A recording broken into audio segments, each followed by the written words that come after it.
அனைவருக்கும் வணக்கம். Rations of result பற்றி தொடர்ந்து பார்த்துட்டு இருக்கோம். ஆல்ரெடி பார்த்திங்க அப்படின்னா 5 மாவட்டத்துக்கான ரிசல்ட் வந்துச்சு. அதனை தொடர்ந்து மேலும் 2 மாவட்டத்துக்கான ரிசல்ட் வந்திருக்கு.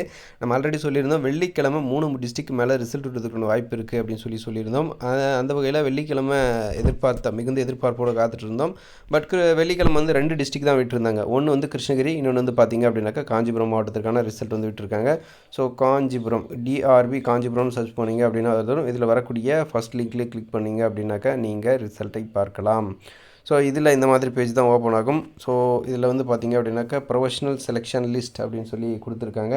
சேல்ஸ்மேனுக்கான இப்போ நீங்கள் சேல்ஸ்மேன் போஸ்டிங்க்கு அப்ளை பண்ணியிருக்கீங்கன்னா இதில் பார்க்கலாம். பேக்கர் ஜாப்க்கு அப்படின்னாக்கா இதில் பார்க்கலாம். ஸோ ரிசல்ட்டை பொறுத்தவரை அடுத்தடுத்து டிஸ்ட்ரிக் வந்துகிட்டே இருக்கும். ஸோ இதில் சேல்ஸ்மேனுக்கான ரிசல்ட் தான் பார்த்துட்ருக்கீங்க. சேல்ஸ்மேனை பொறுத்தவரை பார்த்திங்க அப்படின்னாக்கா எவ்வளோ பேர் செலக்ட் ஆகிருக்காங்க அப்படின்றது பாருங்கள். Application number, candidates name, date of birth கொடுத்துருக்காங்க லைனாக. ஸோ 1 by 1 செலக்ட் ஆன நபர்கள் பார்த்துக்கோங்க. இதில் ஏதாவது கரெக்ஷன்ஸ் இருந்தாலோ வேறு ஏதாவது அப்டேட்ஸ் இருந்தாலோ அடுத்தடுத்த தகவல்கள் உங்களுக்கு வந்து சேர்ந்துடும். ஸோ வெள்ளிக்கிழமை 13/6 எப்போ ரிசல்ட் வந்திருக்கு அப்படின்னு சொல்லி பார்த்துக்கோங்க. 13/6/2025 ரிசல்ட் வந்து வந்திருக்கு. இதில் வந்து பார்த்திங்க அப்படின்னாக்கா செலக்ட் ஆன நபர்கள் தான் கொடுத்துருக்காங்க. வித்துகள்டு அந்த மாதிரியான எந்த இதுவும் கொடுக்கல.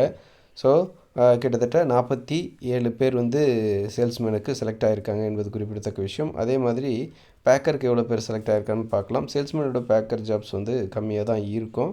ஸோ 16 பேர் வந்து பேக்கர் பணிக்காக செலக்ட் ஆகிருக்கக்கூடிய நபர்கள். ஸோ கிருஷ்ணகிரி மாவட்டத்தில் வந்திருக்கு. அதனைத் தொடர்ந்து காஞ்சிபுரத்துக்கான ரிசல்ட்டும் வந்திருக்கு என்பது குறிப்பிடத்தக்க விஷயம். ஸோ 3 மாவட்டத்துக்கு எதிர்பார்த்தோம், 2 டிஸ்ட்ரிக் வந்திருக்கு. அடுத்தடுத்த மாவட்டத்துக்கும் ரிசல்ட் வந்துடும். இப்போதைக்கு இப்போ நிலைமைக்கு பார்த்தீங்க அப்படின்னாக்கா 7 மாவட்டத்துக்கு ரிசல்ட் வந்திருக்கு. அடுத்தடுத்த மாவட்டத்துக்கான ரிசல்ட்டை நீங்கள் எதிர்பார்க்கலாம் அஃபிஷியலாக என்ற மகிழ்ச்சியான தகவலோட இந்த வீடியோ முடிச்சுக்கிறேன். மேலும் புதிய அப்டேட் மற்றும் புதிய தகவல்களுடன் அடுத்தடுத்த வீடியோக்களை சந்திக்கிறேன். நன்றி.